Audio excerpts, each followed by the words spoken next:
dia, gente. É um prazer estar com vocês mais uma vez aqui no República Agro. E hoje vamos tratar de um tema que está varrendo o mundo inteiro. O tema é segurança alimentar. Falar sobre isso, vai vindo aqui conosco um amigo querido de muitos anos, que é o Ivan Vedequim. O Ivan Vedequim é engenheiro agrônomo, lá em Piracicaba, muito depois de mim, muito mais jovem que eu, mas somos ambos apaixonados pela escola, pela agricultura, pela agronomia, e ambos escrevemos há 21 anos esse livro aqui, olha, contando histórias da vida estudante de Piracicaba. O Ivan, que além de economista e grande técnico e escritor, é também poeta. E no livro ele tem vários poemas em que ele glorifica o nosso tempo de Piracicaba. E eu escrevo algumas crônicas também. Então, nós escrevemos vários livros, ele é os dele, eu os meus, e temos esse junto, para mostrar que a nossa amizade é bem antiga mesmo. Mas o Ivan, ele tem uma vida muito ativa, ligada à economia rural, porque ele é agrônomo, ele é especializado, graduado também em economia, trabalhou em áreas públicas e privadas e foi secretário de Políticas Agrícolas e Agricultura no meu tempo no Ministério da Agricultura. Um secretário de Políticas Agrícolas que reformulou muitos temas que eram tradicionais, complexos e que ele modernizou no Ministério da Agricultura. Então, o Ivan vai conversar conosco sobre segurança alimentar. Mas antes, deixa eu dar uma contextualizada nesse tema com vocês todos junto com o Ivan aqui. Segurança alimentar não é, como muita gente pensa, uma expressão idiomática, né? Ela é um conceito realmente fundamental para garantir a paz social, a estabilidade política em qualquer país do mundo. Um país com fome é um país sem estabilidade política e social. Governos são preocupados com esse tema, porque se houver fome no país, não haverá tranquilidade e nem democracia no país. A Primavera Árabe aconteceu há muito pouco tempo, a gente esquecer disso. Pois bem, o que aconteceu recentemente? Com a pandemia, a partir de março de 2020, muitos países que não eram autossuficientes em alimentos foram ao mercado em busca de alimentos, ao mercado global. E não encontraram o suficiente. Por quê? Porque em 2020 nós tínhamos tido secas em alguns países produtores e os estoques mundiais eram baixos. Ora, a demanda cresceu, a oferta não acompanhou, só que os preços aumentaram. Muito, aumentaram em dólar lá em Chicago. Soja, milho, açúcar, carnes, tudo subiu. Nos casos dobrando de preço de um ano para o outro, entre 2020, 2021, 2022 também. Os preços subiram muito, muito. E mais do que isso, essa inflação de alimentos também levou à falta de alimentos em vários países do mundo. O que aconteceu? Governos e produtores foram ao mercado para plantar mais.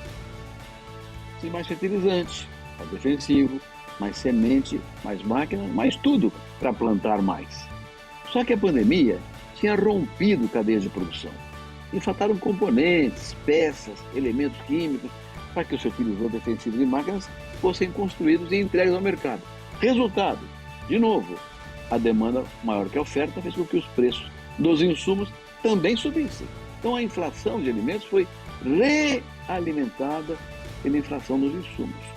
E finalmente veio a guerra, a invasão da Ucrânia pela Rússia, que acabou potencializando mais um pouco essa temática toda, que a Ucrânia é um grande produtor de milho e de trigo para a Europa, e a Rússia é um grande produtor de fertilizantes para o mundo todo. Então, esse cenário todo complicou-se e temos hoje no mundo inteiro um problema sério de inflação de alimentos e segurança alimentar. Ivan, dado esse cenário, o que tem que ser feito para resolver a questão? Roberto, primeiro é um prazer estar aqui com você na República Agro. Nós fizemos lá em 2001 o pequeno dicionário da Exalc, amoroso. Em 2002 nós fizemos o primeiro congresso da BAG, que foi o planejamento estratégico do agronegócio. Em 2003 eu fui com você para Brasília. Então o tempo voa. Ô, Roberto, o cenário de fato é muito ruim. E para resolver essa sinuca de bico da insegurança alimentar mundial, em resumo, o mundo precisa de 2 safras grandes de alimentos nesses próximos anos para dar uma normalizada no estoque e, portanto, favorecer uma queda de preço. Segundo a FAO, tomando 2019, ou seja, antes da pandemia, como base, de lá para cá, a inflação dos alimentos subiu 68% no mundo. E nos últimos 12 meses até abril, que é o último dado da FAO, 30%. Então, isso mostra aí uma carestia muito grande. E com isso, só em 2020, mais 148 milhões de pessoas foram colocadas, foram classificadas a mais pela FAO como vivendo insegurança alimentar. E a hora que a FAO divulgar os números de 2021, nós vamos ficar ainda mais assustados, porque as cores serão muito dramáticas. Então, isso requer aí políticas, seja nos Estados Unidos, na Europa e também aqui no Brasil, que é o que nós vamos conversar, para que o Brasil tenha essa oportunidade de atender a clientela que quer comprar alimentos do Brasil e cumprir um papel político e geopolítico muito importante para recompor a segurança alimentar no mundo. E essas cores são ruins aqui para o Brasil também, viu, Roberto? Ô, Ivan, é importante estar dizendo aí, só para reforçar o que você disse. Quer dizer, não foi só o preço dos fertilizantes, dos insumos, dos alimentos, não foram esses preços que subiram. O outro lado da pandemia foi o desemprego. Quanta instituição e empresa fechou no mundo inteiro? Então, desemprego, perda de renda. Então, somou a redução da oferta com a redução da capacidade de demanda. Então, o tema é muito sério. Portanto, o Ivan falou, a receita é uma só. Tem que aumentar a produção para valer. Ivan, está dizendo que não está bom para nós também. Como é que a situação está internamente? E o que podemos fazer, enquanto país importante na agricultura mundial, para suprir essa difícil e complexa fase? Olha, Roberto, o quadro é a insegurança alimentar ou a fome também está crescendo no Brasil. No primeiro trimestre deste ano, segundo o IBGE, a renda média das famílias caíram 8,7%. Então, há uma queda de renda, por mais que melhorou um pouquinho o nível de desemprego, que estava acima de 14%, caiu para 11%, mas isso são empregos, digamos assim, de baixa remuneração. Então, o mercado interno representa 73% de tudo que o agronegócio brasileiro produz. Então, nós temos um papel importante lá fora, mas nós também temos uma carestia e, portanto, nós temos que aumentar a produção. E você e eu e muitos amigos e parceiros, Roberto, temos defendido a plataforma de que o Brasil tem que produzir pelo menos 300 milhões de toneladas na próxima safra. O plantio começa agora, em setembro, outubro, na safra de verão. Depois nós temos a safra de inverno no fim do ano e começo do ano que vem.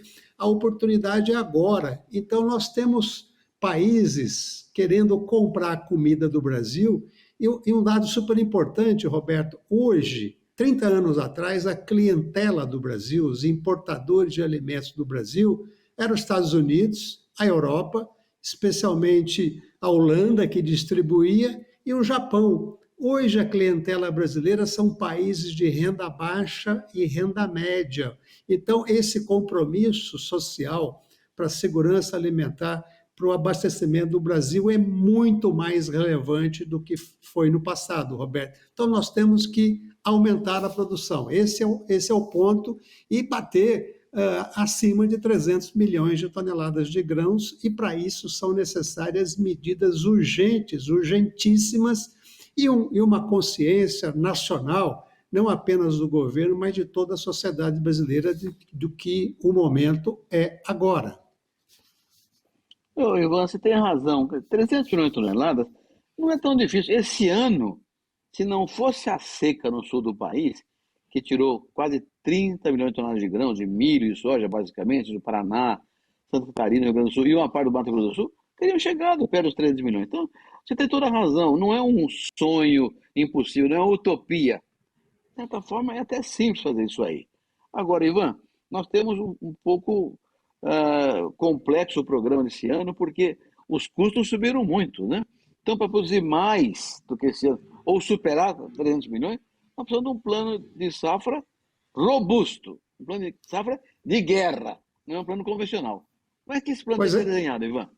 pois é, Roberto, a Secretaria de Política Agrícola, os nossos amigos lá estimam que a necessidade de capital de giro para fazer o custeio agrícola e pecuário nesse próximo ano é 54% maior do que foi no ano passado.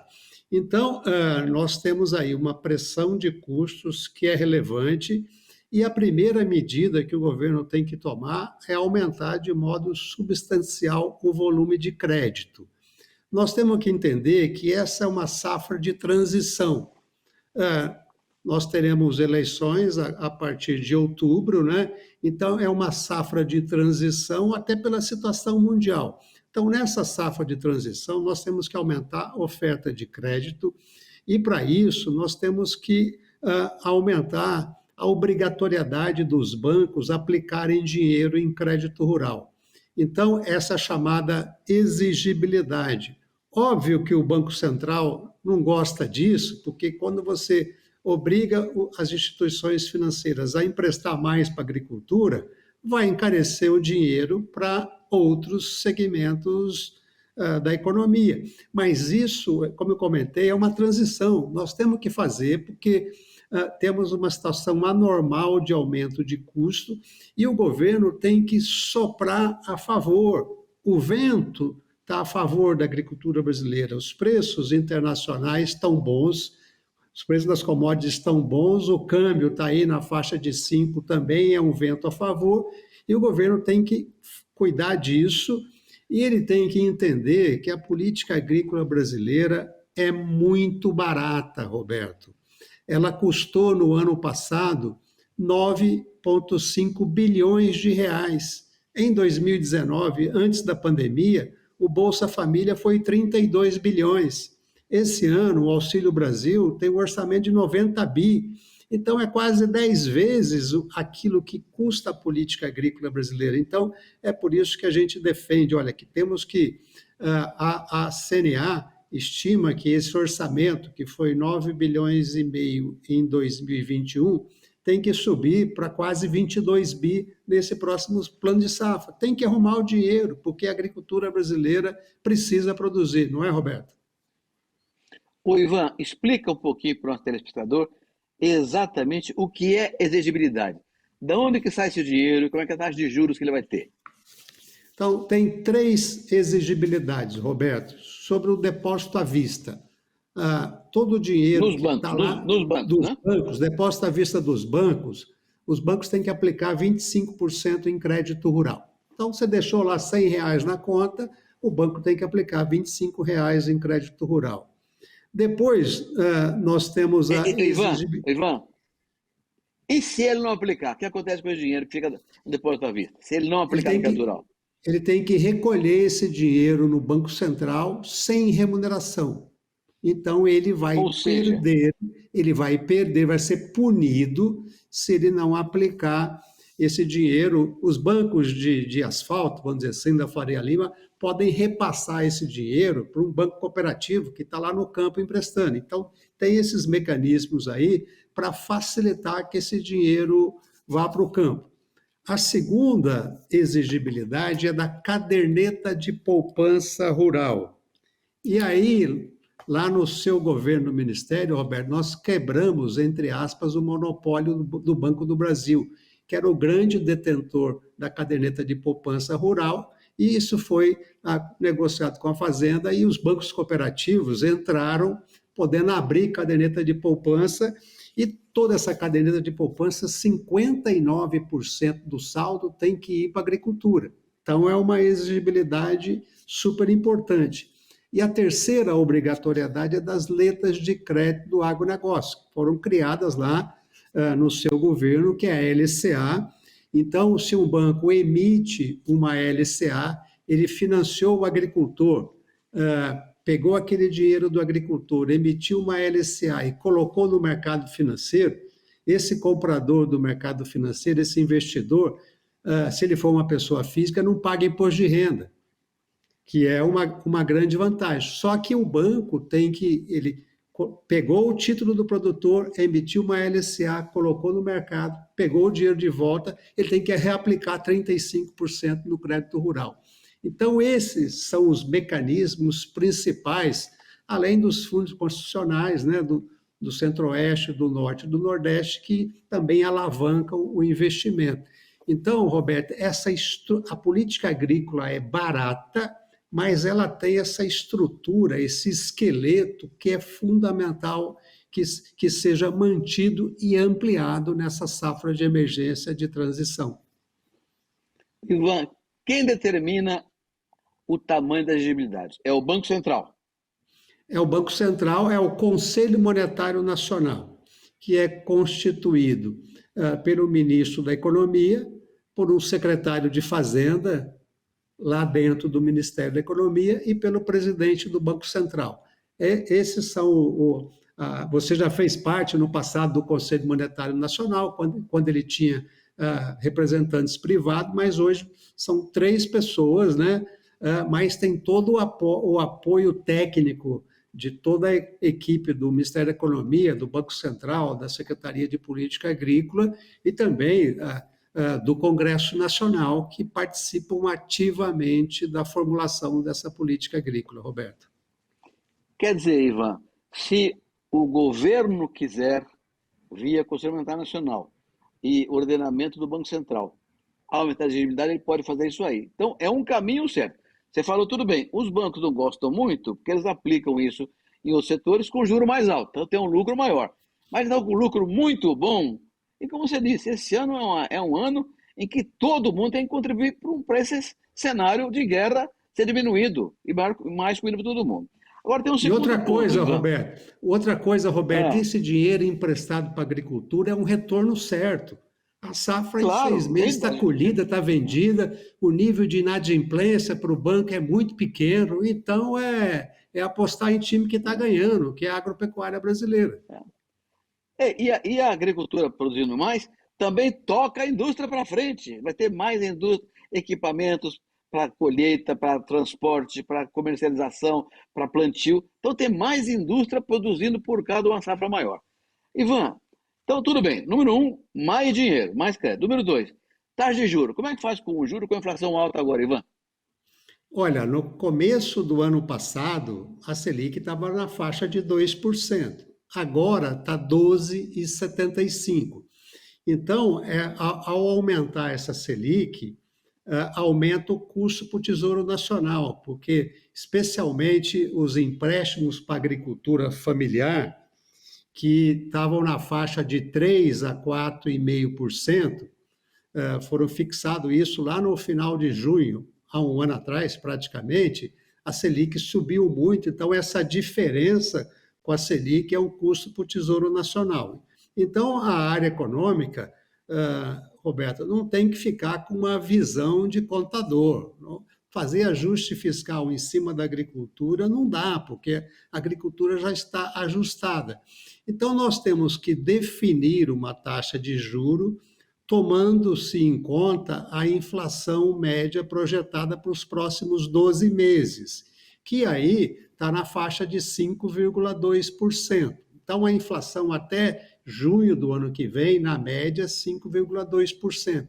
Então, esse tem que ser um calibrador, né, para que nós vamos ter que, o Brasil vai ter que aumentar um pouco a taxa de juros, porque a Selic subiu muito, mas tem que olhar essa estimativa de inflação. Então, pode-se aumentar aí na faixa de 1,5% a taxa de juro, que será mais alta para os agricultores, mas é um dinheiro muito mais barato do que o dinheiro que está rodando aí na praça, que já está na faixa aí de 18%, 19% ao ano, os chamados juros livres. Então, repetindo então, essa é de fato uma safra de transição, o Tesouro Nacional tem que arcar com essa conta, porque nós não podemos penalizar a agricultura 2 vezes. Ela já está tendo um aumento de mais de 50% no custo e nós não podemos penalizar por um juro muito mais alto, que aí a gente vai estar jogando contra, dando um tiro no pé